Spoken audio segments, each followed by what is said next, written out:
Okay, all right, so let's make a start. I'm Mick Spears. I'm Transformation Guide with the Lighthouse Group. Very excited to be your host today on a topic that is something that I am very, very passionate about. We all know that what people want in the workplace is to be seen, to be heard, and to feel like they matter. And for all of those things to exist, we must have an element of psychological safety where people do feel like they can speak up. And that's what we're going to talk about today, is having that speak up culture.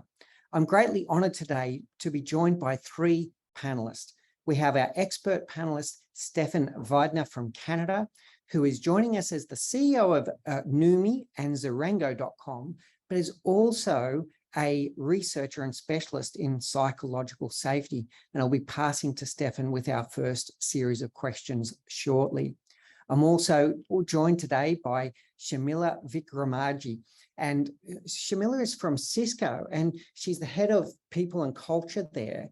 And well, there's an interesting thing there in terms of her job title, but also Cisco is often awarded as being one of the more sought after places to work. So it's an employer of reference, where it is a place where people do enjoy work and is often recognized as such. So we'll be interested to hear from Shamila about what are some of those actions that people take to create such a culture where people do feel like they belong and end up in that employer of choice type of area.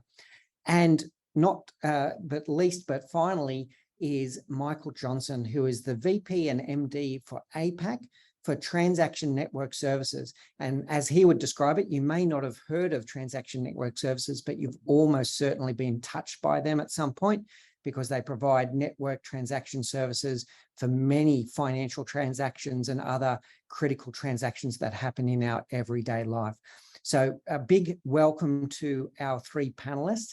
The way the process will go today is I'm going to spend some time doing some Q&A with our panelists, but please do start asking questions, whether that be in the chat or later on, there'll be an opportunity for you to raise your hand and also ask your questions about speak up culture and about psychological safety, with this aim for it not to be just academic, to be really concentrating on what it takes to create a speak up culture in your business. So without any further ado, let's get into our first discussion point. And I want to pass now to Stefan. And as I do, Stefan, please say hello to our audience. And I'd like you to start with, what actually is psychological safety from your perspective? Thank you, Mick. I appreciate you having me here today with all of these wonderful guests that are listening in. I hope I learned a thing or two today as well. So I'm going to bring that mindset into this call. And what is psychological safety? It is, I'm going to use Amy Edmondson's definition. So Amy is out of Harvard. Many of you have likely heard her name before. She wrote The Fearless Organization, has researched this topic for 25 plus years. It is the belief that within your team, you can speak up, say what's on your mind, express concerns, even admit mistakes, all without the fear of reprimand. And so the way we look at that is we've defined it as such that a leader or a manager within a team, what you want to do is you want to create an environment where everyone has the courage to speak up and the confidence to know that they'll be heard. So it's not enough just to have the speak up. I think the speak up is the first half. It's a very important half, but there's also the second part, which is making sure that those who do speak up are heard, appreciated, so that they'll do it again and again and again, right? You want to reinforce that behavior. Yeah, that's brilliant, Stefan. And I want to challenge you a little bit here, and let's see where this goes. So I'm hearing about the courage. I'm hearing about the listening to make sure that they are being heard. And Amy's work, the Fearless Organization, we hear terms like the fearless leader, but it's not without fear. Otherwise, you wouldn't need courage. So what is the balance here between courage to speak up versus the fear of speaking up? That's a great point. I think it's the point there is that the fear is likely to still be there, but you're having to muster up the courage to continually to push what it is that needs to be said. and also creating an environment where you're encouraging people to constantly speak up and constantly overcome whatever inhibitions that might be there. And what's so interesting when we look closer at psychological safety and how it operates, it's really driven by so many human norms and habits that we're likely not even aware of. So I'm guessing all of you today refrain from speaking up in a situation or other without really even noticing it. You just buttoned your, you just buttoned up your lips. You didn't say anything and didn't even think about it. And so I think that happens all the time. And so what we need to do is become aware of the times that we're withholding information and recognizing when, oh, actually, I do have something to add or say, and I want to be able to say that now. So I'm hearing a little bit of awareness there, Stefan. So the awareness of noticing yourself. When am I holding myself back? And what is it that is holding myself back? And then to have it's interesting, the words here, courage and encouragement to then find my voice and speak up. So part of it is about self-awareness and checking in with yourself. And your team and the people around you. It's not just yourself. So noticing what might cause others to I'm sorry, I'm struggling to find the words. What might cause others to withhold information or not speak up? Withhold is maybe the wrong word, because again, I don't think the intentionality is always there that people are trying to withhold information. They're just not thinking to speak it. They see the difference there. Okay. And yeah. So it's the intentionality to speak up, then the courage to speak up, and for that courage to be greater than the fear. Is that what I'm hearing? Yeah. Yeah, very good. All right, I'm going to go to Shamila now. What does psychological safety or speak up culture look like in Cisco? Thanks, Mick, and thanks, Stefan. That was great to really lay out that theory, because while you were talking, I was thinking about, how this really lands at Cisco. And for us, we've worked hard at it, and to tell you the truth, it's taken years to get there. And our leaders, and like Stefan mentioned, our people leaders are really at the forefront of creating this, because the way we do things at Cisco is based on a team. So the team members are how we get things done at Cisco, and a leader has that direct influence over the team members' experience and how they create that psychological safety, that place where people can be open and bring their whole selves to work, really. And one of the things we've really honed in on is trust and that sense of belonging. How do leaders create that naturally within their teams? And what we've seen is it's taken time. It's taken time, and we've had to enable leaders and make sure that they've got the tools and they've got, the methodologies on how to build those conversations safely with their team. So it's taken a while, but it's built on trust.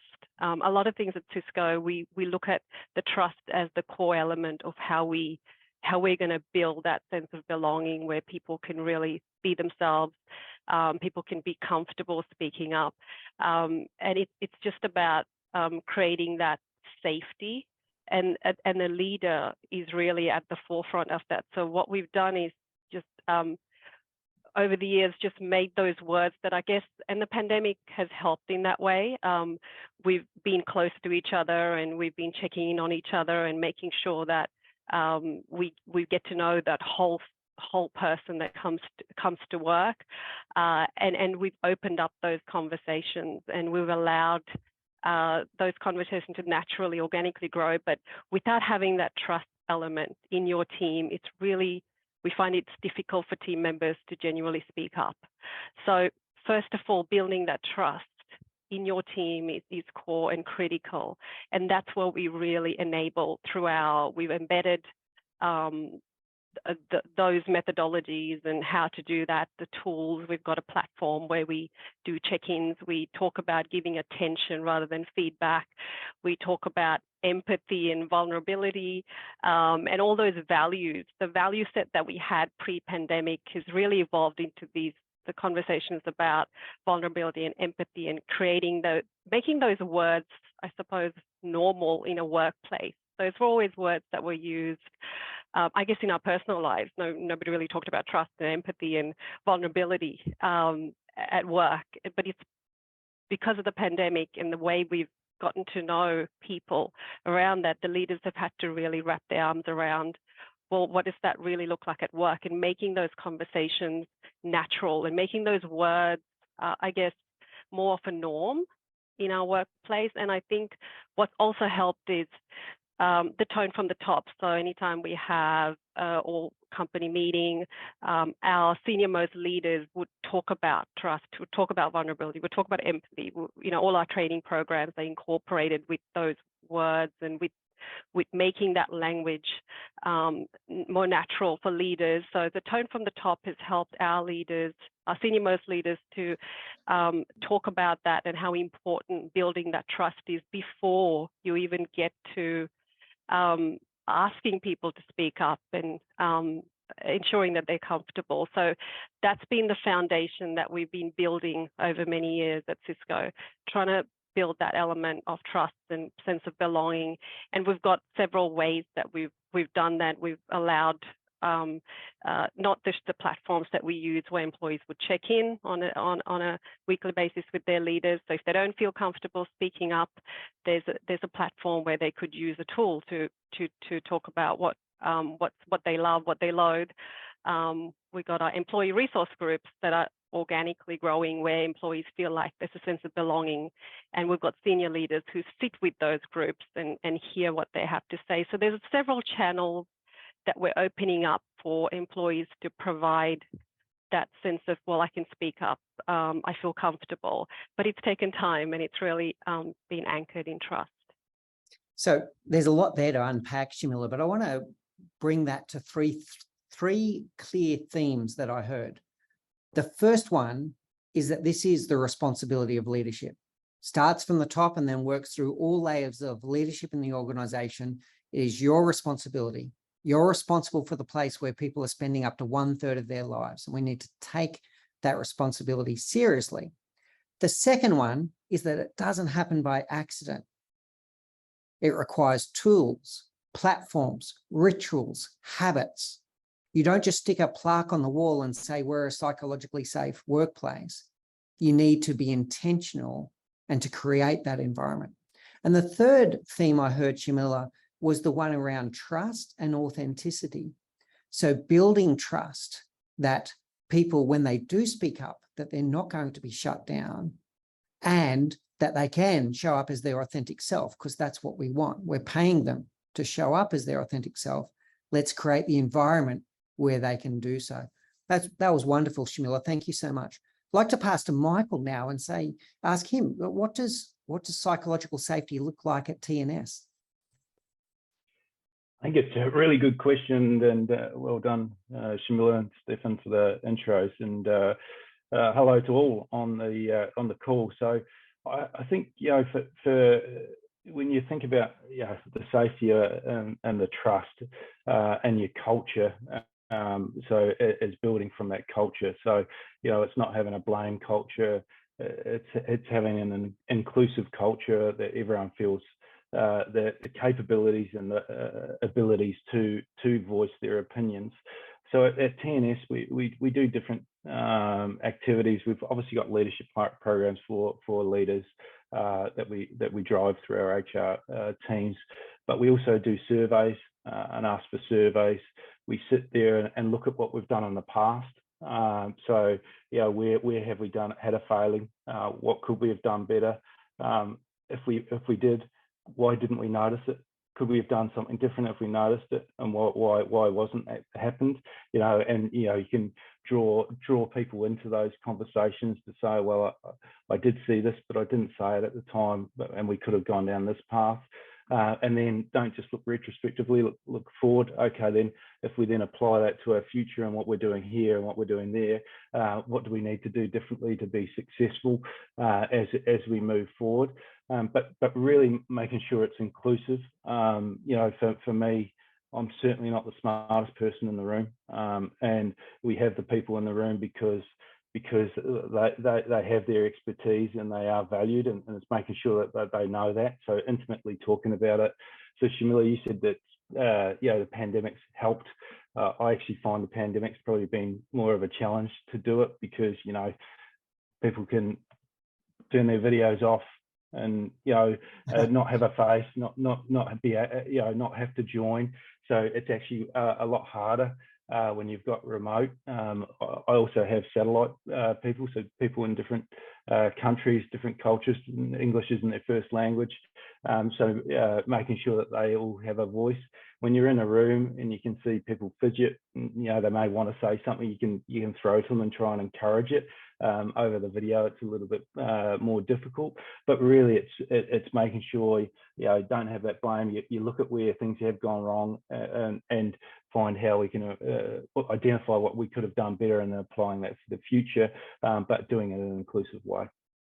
Yeah, brilliant, Michael. And I hear three themes again here, and it starts with leadership again. So thank you for bringing that to the fore.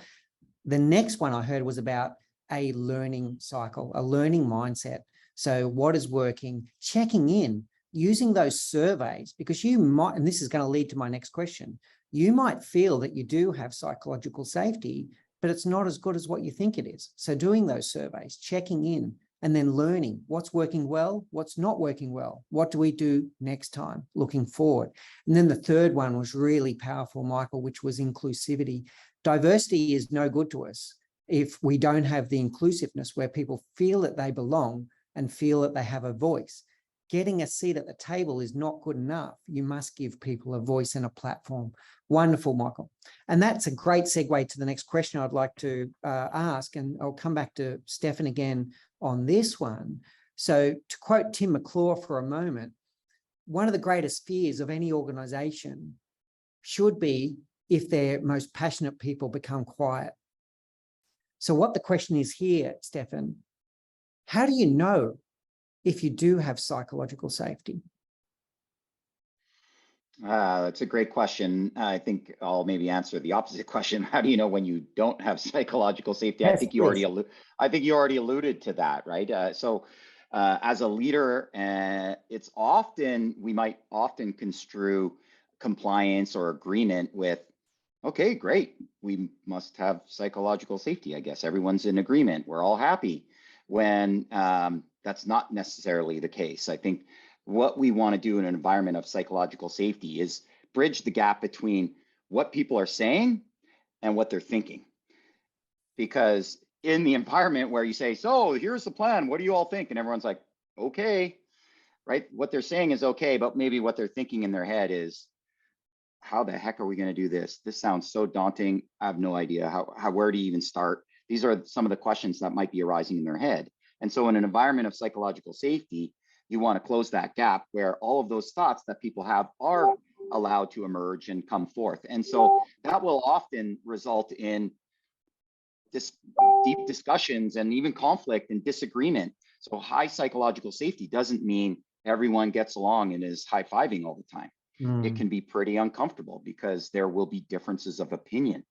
And so what we're really encouraging leaders to do is to embrace those different opinions and acknowledge them, and not confound understanding with agreement. So I can understand you, but I don't have to agree with you. And that's really powerful. Yeah, wonderful, Stefan. So the things I'm hearing here are about what's not being said. It's about what not being said. So they might be speaking up at a meeting, but they've got thoughts in their head that are not coming out. So part of psychological safety is to understand what's not being said. What's the elephant in the room? What's the hairy beast that people are avoiding discussing? I'm going to come to you on this one, Michael. What's the impact of that? If you're in an environment where there is an elephant in the room and no one's talking about it, what happens to you as the MD or the leader of the business? Well, ultimately, you don't deliver your outcomes. And whether that outcome is, financial, or you have attrition, you have lead and lag measures that you can see the outcomes of people not voicing their opinions or not bringing things to the table. Often, you have a group meeting, and it's not till you get out into a one-on-one situation where you hear someone's what they truly wanted to say, and it's encouraging that to be said in the room at the time. I think a lot of people feel that conflict is bad, but not all conflict is bad. Conflict can be good and should be encouraged. It's just ensuring that it's done in a respectful manner. It's not personal. It's respectful, and it drives a healthy conversation. But you certainly, as an MD, you don't want any surprises, and if you're dealing with surprises, there's something's gone along the way that you need to review. So I'm hearing there that it can get uncomfortable, Michael, but you don't want the surprises. So how do you react? So if you create this open environment where people can speak what's on their mind in a respectful way, as you mentioned, how do you react when you started to hear things that are not comfortable and maybe not what you want to hear? So again, as long as you're not making it personal and it's respectful, it's working through what needs to happen next. So I mentioned at the start, it's ensuring that you don't have a blame culture. I think there's two ways to look at it as well. So don't miss performance issues rather than improvement opportunities. If there's performance issues, you still have to deal with those, and they can be conflict and that can be uncomfortable as well. But if there's improvement opportunities, it's working your way through that, and again doing that in an inclusive way. We've got to solve things, we've got to work through things, we've got to address things, but working out a plan and doing that together, and having everyone on board. Because if you've got everyone on board inclusively, the team's going to work greater and faster to achieve that outcome. So what I'm hearing there, that's an interesting part about speed, is having that ability where people can stick up their hand and say, hey, I don't know, or I don't agree, or I've made a mistake, but to do so with expeditiously so that you can bring it to the fore and do something about it while it's fresh, because bad news does not age well, right? So it brings it to the table so that you can address it, put it on the table so everyone can discuss it. That's really interesting, Michael. And then once again, in a non-personal way, it's to keep it all about the positive and what can we do about it. Yeah, really good. Thank you. Shamila, I'll come to you. In Cisco, what do you think is the positive impact that comes when you have a speak up culture? Yeah, I mean, we talk a lot about innovation, disruption, and all of those things, all those great things that we need to move the needle, to take the business forward. None of that happens without this at the core, without those unheard voices speaking up, without those quieter introverts. I think you mentioned that in the beginning intro, speaking up. Like if we're not getting those ideas out of a 70,000 population around the world, we're not going to get that next breakthrough. We're not going to move the needle. We're not going to achieve our business outcomes. So it's just so important, and there's it's taken a journey, as we've said, to really embed that into our leaders, to talk about inclusion and diversity, not just as a tick in the box. Hey, I've just ticked that box. We've got leadership expectations. I'm sure all organizations do. Here's the list. Here's our values. We've got all those lists going. And I guess when you're a leader, you're just sometimes ticking those boxes, going, yeah, I've done that, I've done that, I've done that. But like Michael was saying, like if someone's reacting rather than responding in a meeting, or the leader's asking kind of those closed questions where they're trying to, get someone into a corner, and not those open questions to allow people to even just speak up and say something that might not be like, it might be the elephant in the room. Again, we've missed an opportunity. It's just so critical. And one of our, I mentioned how we evolved our values. I don't even remember what our values were before, because the values we have now and those principles call out in a very simple language: take difference to heart. That's one of our values. Take difference to heart. If you're not doing that, and that's one of our 6 values, and it's said just as it is, you're not hearing someone. You're not.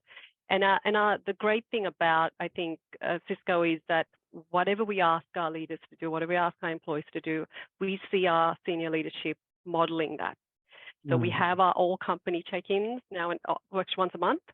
And our CEO and his SLT would sit down, and we see commentary going to chat panels. Everyone's talking about a hot issues. Cisco takes a stand on social justice and all these. We're taking a stand on a lot of things. And then obviously that causes heated debate in our chat panels. And we see that happening. And our CEO will always pull them up and go, look, we can have this conversation. We can have it respectfully. Just like you said, everyone can have a different opinion. We can walk in each other's shoes, hear each other, but we don't have to agree, and we don't all have to be nice and pretend to have, we've got the Great Place to Work awards every year around. Doesn't mean we have to be nice. We can have these debates, but we have to do it respectfully. And we know that we've got psychological safety. We've done that now in Australia 3 years in a row. There's actually a question that asks, do you have an emotionally and psychologically safe workplace? And we're always, I think, 89, 80, 90, 91 in that. So we know we're there. It's taken a while, but we're there. We've got 91, 89. We've never gone below 80, 80. So we know it, but we still know that can just crumble in a minute. It's still about those stars aligning. The leadership team has to really emulate it and model the behavior. Then the leadership team below them can do that, and so forth and so on. And that so it's just modeling the way. And I think we're talking about communication and being transparent. Transparency has done a lot for us in terms of creating that. Even if you're going to make a mistake, even if we've made a mistake, even share as much as possible, much as you can, so that people. And even if when we do surveys, we'll always close the feedback loop and go, well, we might not be able to get all this done, but here it is, and here's a plan, and we might not have achieved everything. Just communicate, and be transparent about things. And then people will go, okay, they're hearing me, they're doing something about it, and they're saying they might not be able to do something about it. At least they're being honest. So that transparency has also helped us. Yeah, thank you, Shamila. So congratulations on your success on those results. I think many companies would love to get those kind of engagement results and survey results like that. So well done. So I'm hearing one of the big positives for Cisco is innovation. It's giving the platforms where those innovative ideas, and Cisco is an innovative company, can bubble to the surface. I'm hearing the term role model. We need to role model the behavior that we want to see in our organizations. And then the third one I heard was values. I'm hearing an environment where people can challenge each other, and that word's going to come up again in a moment. We can challenge each other around the values of the organization and call people on it if we feel that we're not being true to our values. That was wonderful, Shamila. I'm going to come back to you, Stefan. Something Shamila said there that was also interesting is it doesn't mean that we always have to be nice to each other. So one of the things that we hear about psychological safety is maybe a misnomer that it's all about being lovey-dovey and singing Kumbaya. What role does candor play in all of this? Candor is a big part of it, right? That's part of what you're thinking in your head is often some form of feedback or direction, and you want to be able to offer that to the people around you to, again, close that gap between what you're thinking and what you're saying so that those two things match up. And so that's a skill. It's a really important skill that we like to have our training participants learn how to give feedback. I think so many of us think we know how to give good feedback, and then it doesn't always land well, or we stumble over our words because we're not confident confronting someone about something they're doing wrong, or they could be doing better. And so we don't know how to give that feedback very well.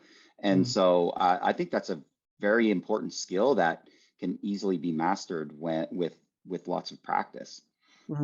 Yeah, good one, Stefan. And I think that's it. It is about giving feedback. And many people either don't know how to give feedback very well, or sometimes just avoid it altogether, by the way.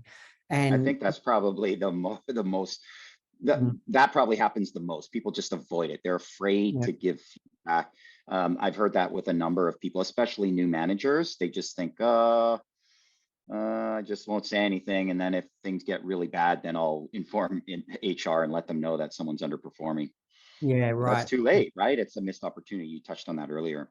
Yeah, avoidance doesn't work, and it doesn't get better with age at all if there's a performance issue that's not being addressed.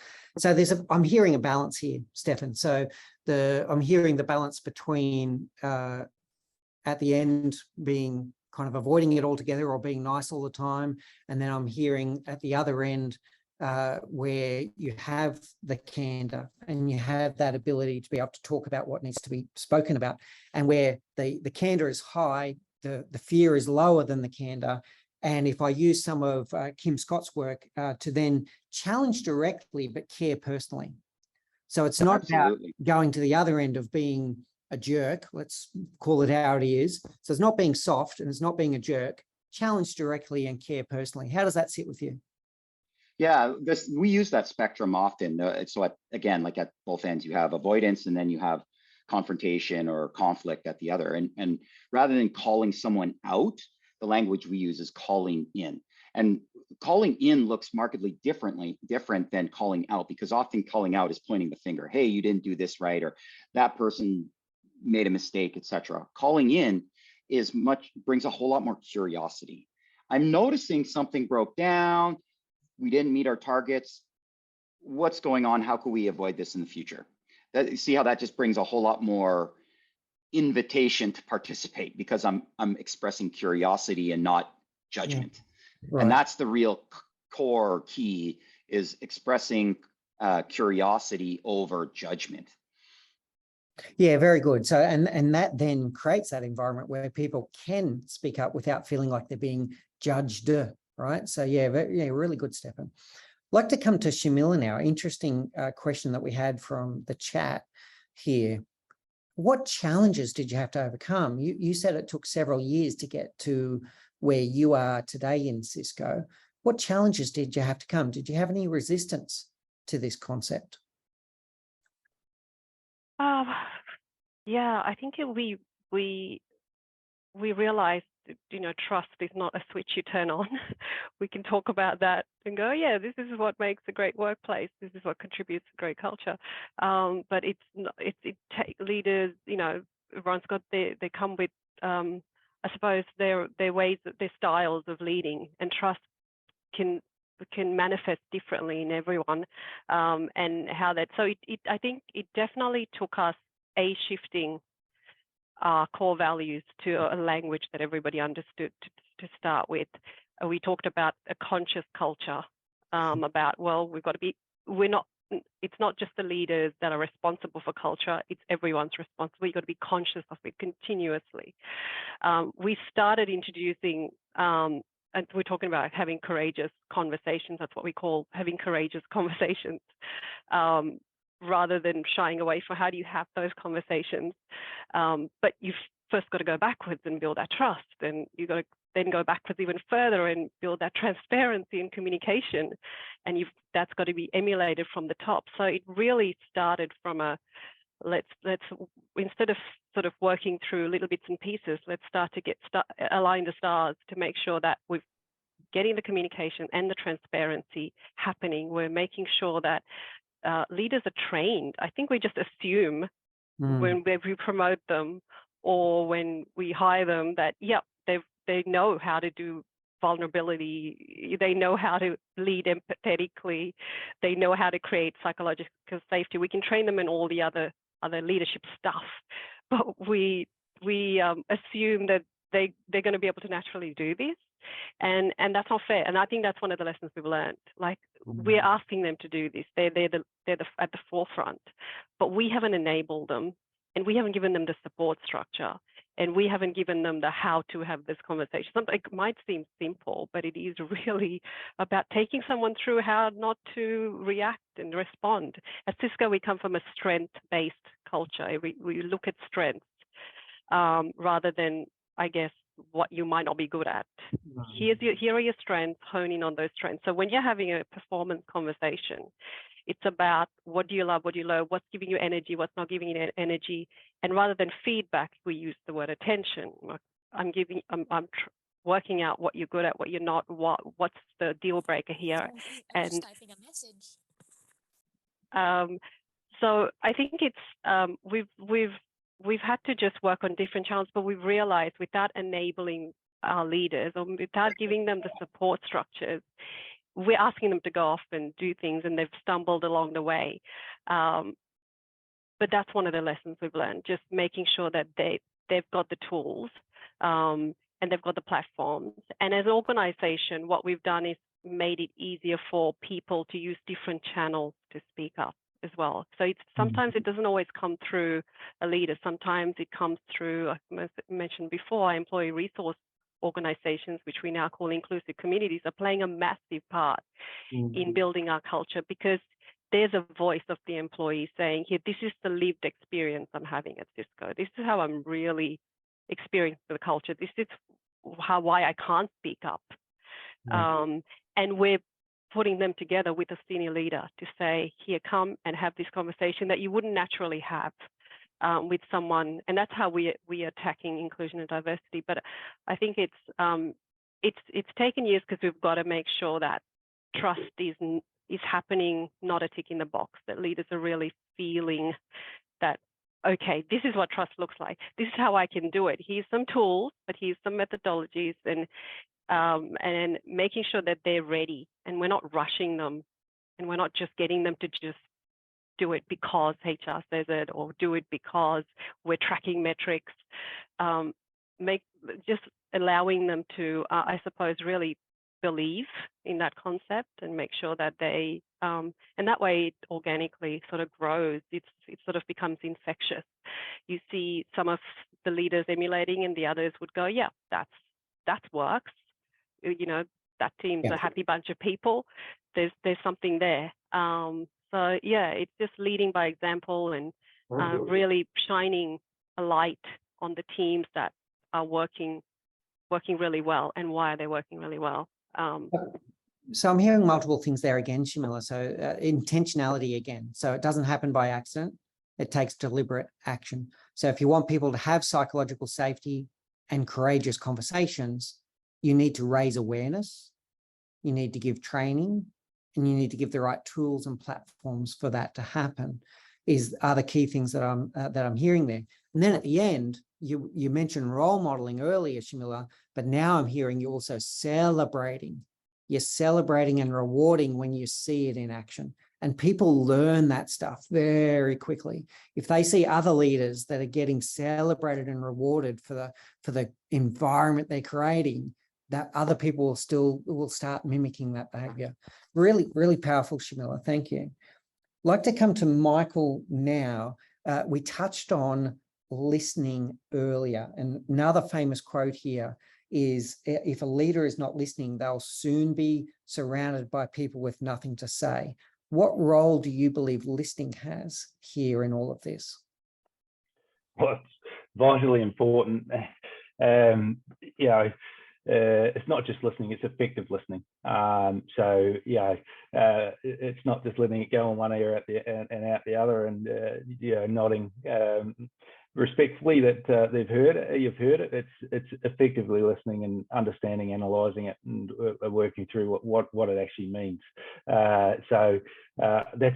It's critical, because if you're not doing that, then you're missing opportunities to learn, to address, or to improve. For me, it's one of the most important traits is listening. You've got two ears and one mouth for a reason. You listen twice as much as you talk. So I think it's a really important aspect of having a safe environment. Well said, Michael. You used an interesting term. You said effective listening. What does effective listening mean to you?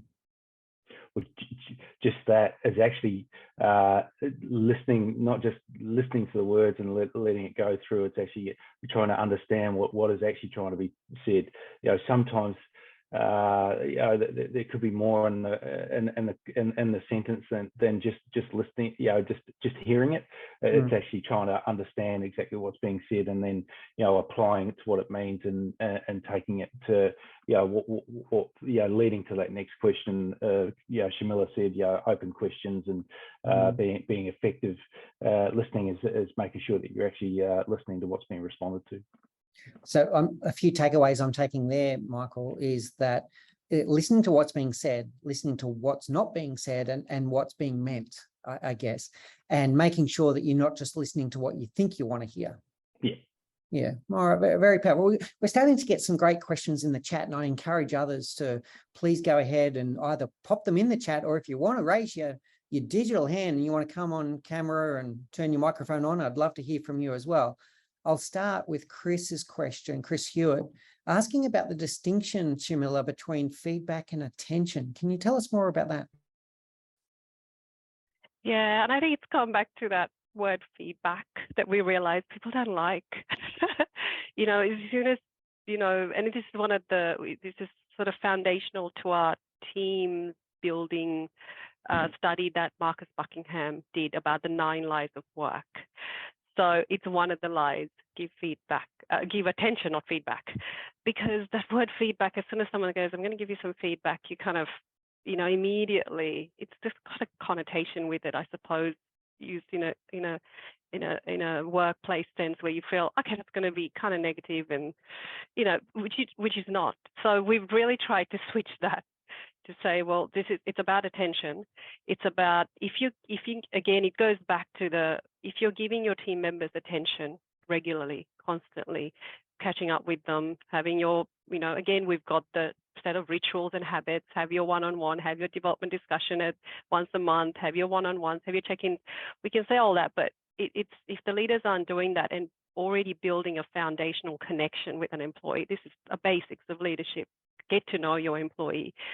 And then when you have to have one of those difficult, courageous conversations, it's a bit easier because you've built a relationship. And as Michael said, you've listened genuinely and actively, and you're not just, so attention became a word that's, okay, well, by giving attention, you're able to have those conversations that we originally had when we said, I'm going to give you some feedback. Let's catch up because we need to give you some feedback.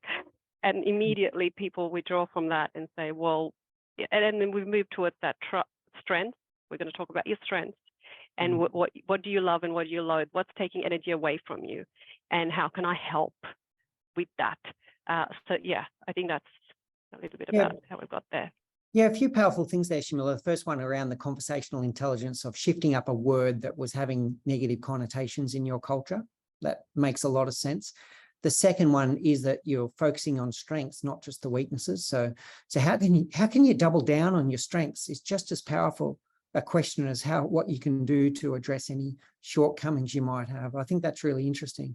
And I'll just share a personal reflection there as well, Shamila. One thing that I always think about, we heard it from Stefan before, we heard it from all of you, that people do avoid feedback. They find it difficult to give feedback at times. So the way I always look at it is when someone's got the courage to give you feedback, it actually shows that their love and concern for you is greater than their fear of the conversation. But I do understand what you're doing there with the switching up of the words. Really powerful. I'm going to switch gears here a little bit. I'm going to go to Peter Nankervis because we've heard quite a bit about, I'm going to say, systemizing some of this. We heard it from Shamila before, that it doesn't happen by accident, that it gets role modeled from the senior executive downwards, and that you need tools and processes to be able to create this kind of thing. Peter, I'd love to hear from you about your perspectives on when you want to drive a culture like this. What does it mean from a leadership system point of view? Oh, thanks, Mick. And it's great to hear everyone contributing there. And there's so many good points. I mean, probably it starts with, I think that the organisation is often a reflection of the executive leadership team. And so if they're not one team, and there's lots of interdepartmental conflict or, sort of barriers there at the executive leadership team, that kind of ripples through the organisation. So to have that sort of build that level of trust in the executive leadership team first, and have real clarity on the sort of values and behaviours that team stands for. Particularly, you mentioned courage, Mick. The courage to speak directly and transparently and not have sidebar conversations is so important to building our healthy trust, and then being able to engage in kind of difficult conversations at the executive leadership team level, and not tolerating or no toleration for those sidebar conversations that totally disrupt what the sort of brand or the standard that the executive leadership team is starting for. So I see that a lot. I guess, the difference for me seeing high performing executive leadership teams to more dysfunctional leadership teams often starts with that real alignment around being one team. And I think the other thing I see a lot is often there's lots of conversation, but the leader or that divisional leader doesn't land it in a decision. And so after a while, that becomes like, oh, we're just going to go around and round and round and we're not going to land anywhere. And so people then become quiet in then voicing their opinion. So I find it's really important to engage the group in a discussion, but then land it at the end. And it's never 100% agreement in my observation. It's often 80% agreement, but it has to have 100% alignment. Because if that leadership team leave that room without alignment on that decision, then it'll just again then permeate through the rest of the business on noise that starts to generate, that starts to become really resistant to the force that the leadership team trying to make. And you asked for what's the positive benefit. The positive benefit is speed. You can't speed up because you're going to over communicate almost sometimes to the execution that you want to get forward towards. So I see it a lot starting there, and then how do you then, cascade and make sure that that alignment then goes through the rest of the business. Yeah, I think you're bringing up something really interesting, Peter. Love to come back to you on this one and see if I've understood it correctly.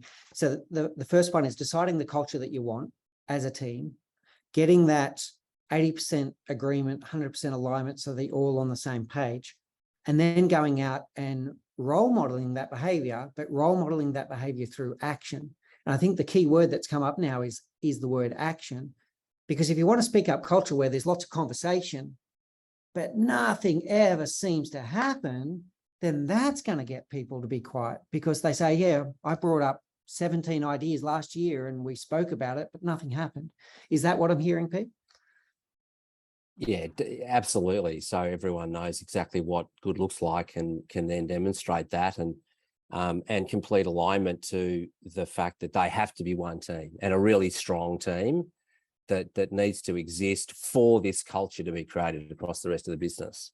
And that it's easy said and hard done. But it takes some work up front to really clarify and codify that, so it's easily then understood and demonstrated. Yeah, good. All right, thanks, Pete. And coming back to you, Stefan, on this one, Pete also brought up this word tolerate. So we get the behavior, and behavior is the key here. We get the behavior that we role model, we get the behavior that we celebrate and reward, but we also get the behavior that we tolerate. From your experience, Stefan, what happens when we start tolerating behavior that's not consistent with the culture that we're trying to create? Well, that just causes conflict, doesn't it? Because you're saying one thing and another thing is happening. And so then it causes people to question and wonder and challenge the integrity of the system. So suddenly the system is being let down. So I think it's as simple as that. People start to really question it. You're saying one thing and another thing is happening. Yeah, brilliant. All right. Thank you, Stephen. I'm going to come back to Shamila because we've had a question in the chat about, can you tell us more about the tools and platforms that you did use? Yeah, again, we use the tool called TeamSpace. And this is still, again, helping us to focus on what are people's strengths. And it's helping leaders to have a platform where employees can check in. We call it a check-in. And it happens weekly. So every week, you would go into this platform and check in with your leader. We're a global organization. We've got leaders not in our location, mostly remote. So you can have it doesn't replace the one-on-one conversation, but it gives a platform for employees who don't feel comfortable sometimes sort of saying what they love and their loads about what you love, what you load, the usual priorities, what are your priorities this week. But that love and the load tells the story. And employees that are not comfortable talking about what they load verbally can use this as a platform to check in every week and say, this is what's draining my energy. This is what I don't like. This is what I'm doing a lot. This is what I'm frustrated with. This is what I love. Again, that the leader gets a sense of that's what's giving them energy. That's what their strengths are. I should structure the team so I can give them more of that and perhaps less of this, or talk to them about why this is still important to do, even though it might be something they put down as load. So the check-ins happen once a week. We have once a quarter a development conversation, and once a quarter the leader can launch an engagement pulse, which is kind of those surveys to say, how are you feeling? How's the I doing? How's the we doing as a team? So getting a pulse of what's going on with the team. So that platform has become really important and crucial in terms of that check-in with your leader, checking what's going on. It's a two-way conversation. And we've also got, I think, like Michael was saying, just that recognition. We've got another connected recognition platform where previously was amounted to a dollar value of, okay, if you're going to recognize someone, it's going to cost you a certain amount of dollars. You've got to go get approval. Now you can just recognize people for living our principles. Without that, you can just recognize anyone in the organization to say, I recognize Mick because he's living out one of our principles, and that recognition just keeps flowing through, you know. And I think Peter was saying before, you know, that conversation about once you've agreed, you might have different perspectives, but one of our principles is give your ego a day off. Like that, it's just simple as that. That's one of our 6 principles. We all have to get things done at the end of the day, keep moving from this point that we're stuck. Give your ego a day off. Let's come to the party. Let's go to the customers once this goes, so that we don't look like, you know, we've all had different opinions and had a little bit of a battle in the room, you know. So give your ego a day off and come and let's deliver that. And our senior leadership team, our executive leadership team, have a conversation around this themselves at these check-ins to say, hey, we've had a little bit of a disagreement of this, but we've given our ego a day off and we've agreed this is the way we're going to move forward. So here we go. So it's a simple, and then people recognize each other for that. Oh, I recognize Mick because he's given his ego a day off. We had this meeting, he put that aside, and we were able to go as one. So it's become, the platforms are important because they're not just metrics that we get. It just gives people different avenues to sort of voice frustrations or voice what's not working, or but yeah. What a wonderful practical example, Shamila. Thank you for sharing that. And I love this. Give your ego a day off to create a we culture instead of an I culture. I think that's just amazing. So we're hearing tools and platforms, we're hearing surveys and polls, and we're hearing reward mechanisms for rewarding it when you see it. Just amazing, Shamila. Thank you so much for sharing that. I'm interested about these platforms, actually, but I'm going to come to Michael on this question. This might be a way to answer what I'm about to ask. You work in a very multicultural and multinational organization, Michael, as does the other 2 panelists as well. But you specifically, you're going to have introverts, you're going to have extroverts, you're going to have people from Malaysia to the US, all over the world in your business.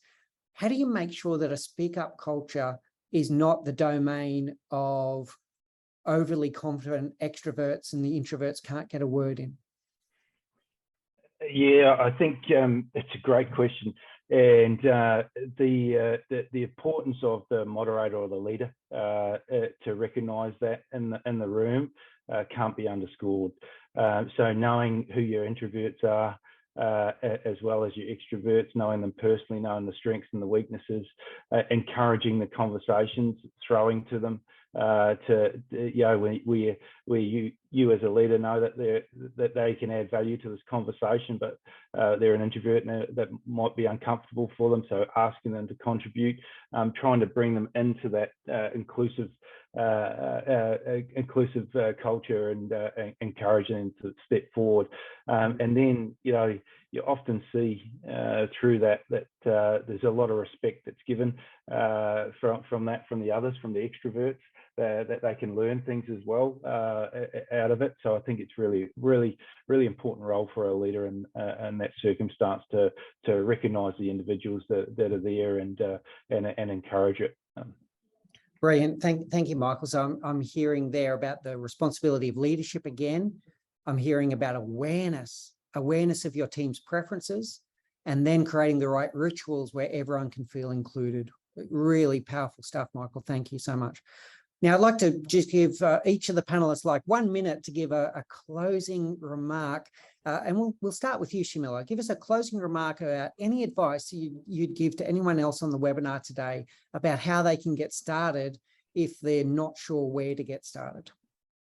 Yeah, thanks, Mick. And I think Michael hit on that point. It really is about getting to know your team. And we through that platform I'm talking about, we have these standout debriefs. It gives each other, and it's published to anyone in the company, what are we as a person. It's kind of like instinctive drive.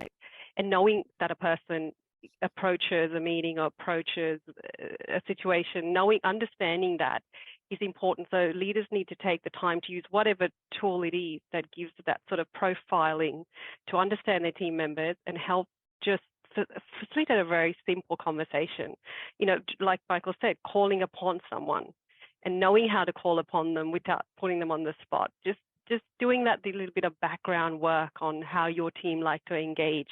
And sometimes if you know they're not going to speak up, how are you going to still get their opinion before the meeting and still channel that through? So doing that kind of homework, just spending that time getting to know your team and knowing how to bring that out of, draw that out of them in a very comfortable way, it can just help just doing your homework on who you've got as your players and how they like to come and contribute into a team. Wonderful. Thank you, Shamila. And same question for you, Michael. Yeah, so I would say, Mick, it starts with you. It starts with the individual, recognising it and being accountable for yourself to start that psychological safe environment. Focusing on your language, understanding your teams, but really it starts with the people on the call taking it away and wanting to drive it and pushing it forward and owning it themselves, because you don't underestimate the role of the leader from taking it forward. It all starts there.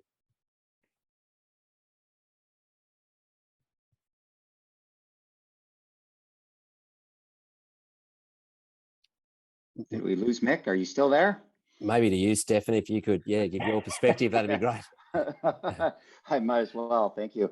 Well, I got a couple thoughts. I guess building off of what Shamila and Michael both also said, was one of the phrases we like to reiterate is that you can't learn to play a piano by reading a book. And I think we all fundamentally understand that. And yet when it comes to interpersonal skills, we're often reading books to learn how to improve our interpersonal skills. And so first, like Michael said, bring a growth mindset to that concept. You can improve your interpersonal skills absolutely through practice, through trying new things. And I think expressing and demonstrating vulnerability with your team and collecting input, asking them, how can I do things better? How could I ask questions differently? How might I change my tone of voice so that I appear to be responding rather than reacting, etc. And then the last piece I want to leave you with is, it seems a lot of what we're talking about today really comes down to 3 simple steps in terms of fostering and creating psychological safety. Number 1 is setting the stage. So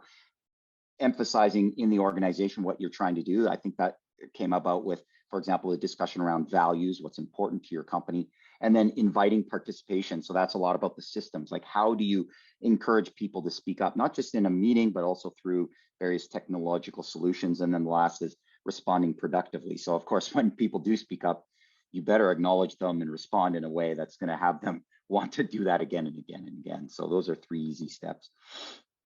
Brilliant. Thank you so much, Michael. And I want to give a big thank you to all of our panelists today.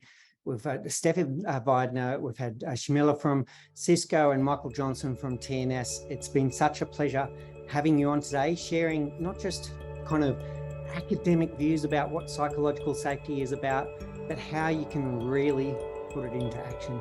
So thank you so much to our panelists. Thank you so much to everyone that joined us today. It was a great pleasure to have you here today, and I hope that you did learn something, because I know I certainly did. Thank you all today.